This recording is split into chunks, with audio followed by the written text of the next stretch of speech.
Assalamualaikum warahmatullahi wabarakatuh. Alhamdulillah, sekarang ini kita tiba di hari ke-21 bulan Ramadan. Semoga kita senantiasa mendapatkan ma'rifat dari Allah Subhanahu wa Ta'ala. Seperti biasa, masih di kitab Masnawi. Hari ini saya akan membacakan bait 597 sampai 608. Kata Maulana Rumi, saat sang bayi menangis bukan berarti sedang menentang pengasuhnya. Ia hanya menangis, mesti tak tahu baik dan buruk. Kami bagi harpa dan kau yang memetiknya. Suara rintih tak berasal dari kami, kaulah yang merintih. Kami bagi seruling dan lirih kami berasal darimu. Kami bagi gunung, suara yang memantul berasal darimu. Kami bagi papan catur, kemenangan dan kekalahan bukan dari kami.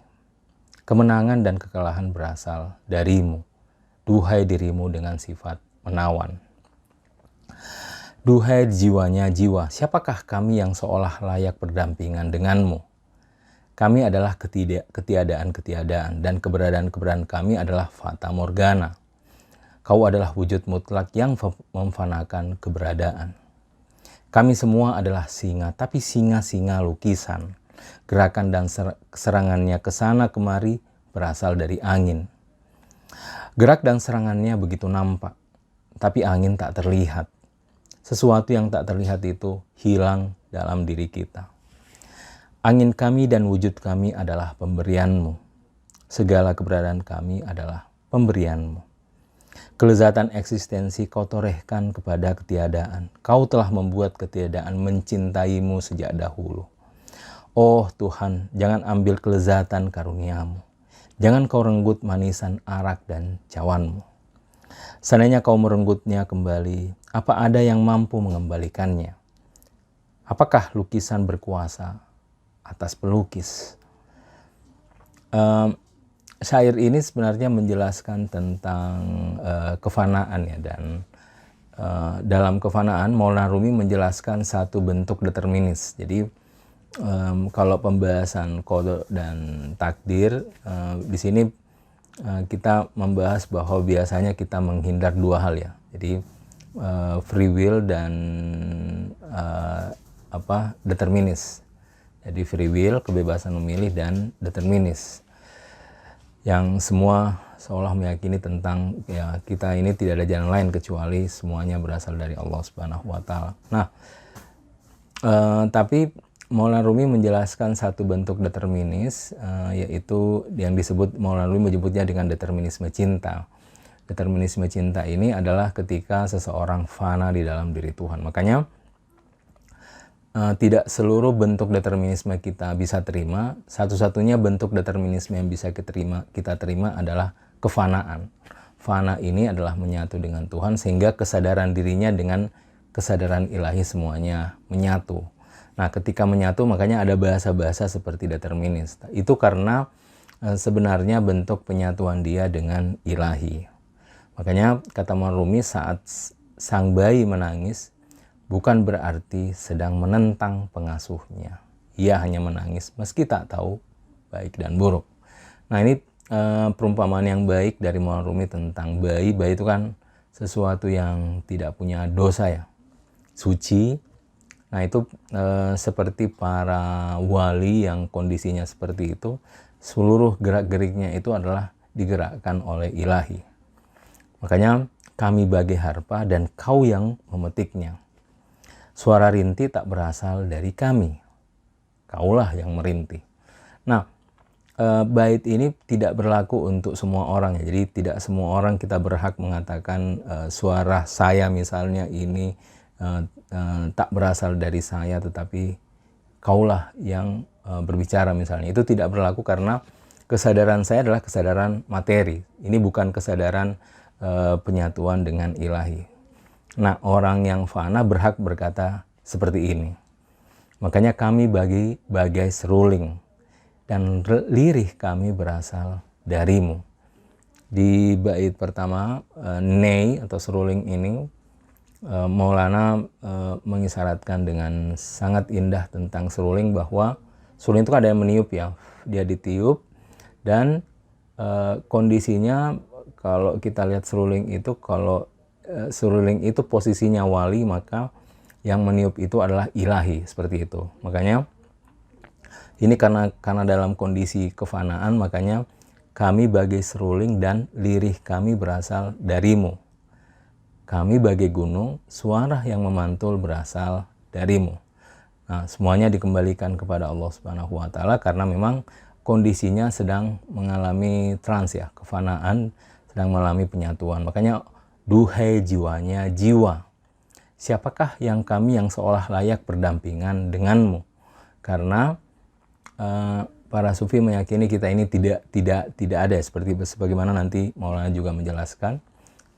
Yang ada adalah hanya ilahi, semuanya ini adalah tajalli atau manifestasi dari Allah Subhanahu wa Ta'ala.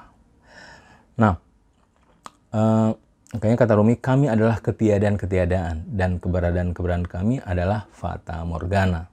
Nah, ini ditegaskan oleh Maulana Rumi, kita ini semuanya ketiadaan-ketiadaan. Makanya syair ini adalah sedang kondisi fana ya, dan keberadaan. Kau adalah wujud mutlak yang memfanakan keberadaan. Jadi kulluman alaiha fan wa yabqa wajhu rabbika dzul jalali wal ikram. Segalanya fana dan yang kekal adalah wajah Tuhanmu. Nah, jadi kami semua adalah singa, tapi singa-singa lukisan. Gerakan serangannya ke sana kemari berasal dari angin. Ini juga suatu ilustrasi, meskipun misalnya dia singa tetapi dia lukisan. Seluruh gerak-geriknya itu semuanya karena angin, itu tidak berasal dari dirinya. Ini ilustrasi tentang bahwa seluruh gerak-gerak manusia itu adalah berasal dari ilahi.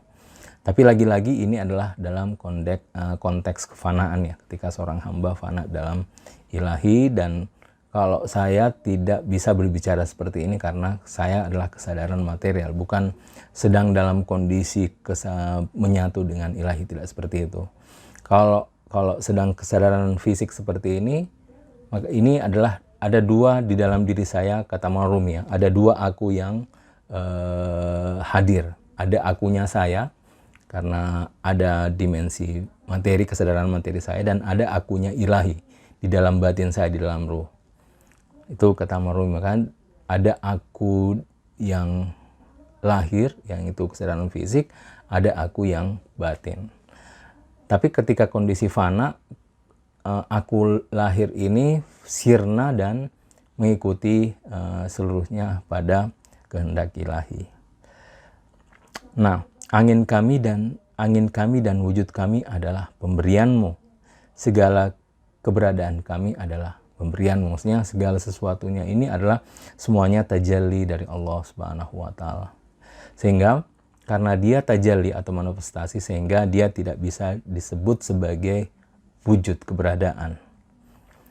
Kelezatan eksistensi kau torehkan pada ketiadaan. Kau telah membuat ketiadaan mencintaimu sejak dahulu.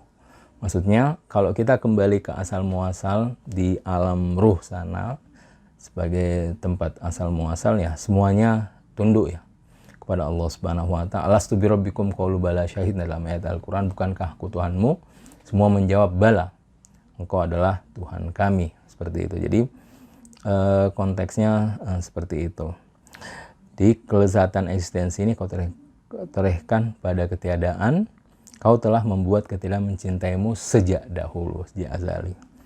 Nah, tapi karena kita turun, ada yang ingat, ada yang lalai. Oh Tuhan, jangan ambil kelezatan karuniamu, jangan kau renggut manisan arak dan cawanmu. Dan seperti ini. Jadi jangan kau ambil kelezatan karuniamu. Maksudnya dimensi kefanaan ini jangan kau ambil, karena kalau diambil maka kondisinya, konteksnya kita akan berada dalam kelalaian. Kalau berada dalam kelalaian tentu itu akan menjauhkan kita dari Allah Subhanahu wa Ta'ala. Makanya jangan kau renggut manisan arak dan cawan ini. Ini masing-masing ada takwilnya, manisan arak cawan. Insya Allah di kesempatan lain kita akan jelaskan takwil dari manisan arak dan cawan ini. Seandainya kau merenggutnya kembali, apa ada yang mampu mengembalikannya? Apakah lukisan berkuasa atas pelukis? Nah, ini satu bentuk pengandaian ya, ilustrasi bahwa yang namanya ciptaan, namanya makhluk ya posisinya pasti makhluk gitu. Dia tidak mungkin berkuasa atas penciptanya. Terima kasih banyak. Kita akhiri sampai di sini. Insya Allah kita akan lanjutkan besok. Bapak dan Ibu sekalian, kalau ada ingin berkomentar atau bertanya, silahkan komentar di kolom YouTube kami. Insya Allah kita lanjutkan besok. Selamat berbuka puasa. Wabillahi taufiq wal hidayah. Wassalamualaikum warahmatullahi wabarakatuh.